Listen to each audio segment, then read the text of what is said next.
Hey everybody, what is going on? I hope you guys are all doing well, and welcome to another tutorial video. In this video, I'm going to be explaining to you guys how you can add music or a song to your posts on Instagram. So let's get right into it. Now, to start posting on Instagram, once you're on the front page, you can swipe right and you'll get to the story posting menu, or you can tap the plus in the bottom middle of your screen and you'll be able to make a post. Once you're here, you need to select what media you want to put in your post, then just click next. And by the way, make sure that post is selected at the bottom.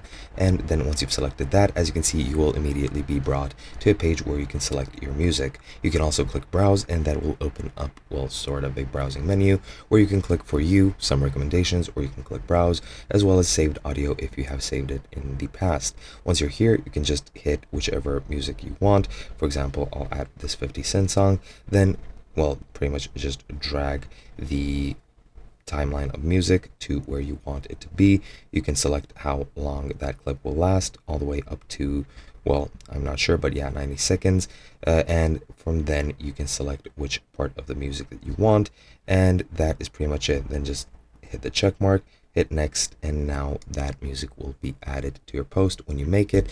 And you can also just very easily add it to already existing posts. Just go to your account, look at the post you want, hit the three dots in the top right, click edit, and then click add music at the top, and you'll get the same choice menu, and then you can add a song to your posts. And that is literally all there is to it. Hope you guys enjoyed, and I'll be seeing you guys in another video.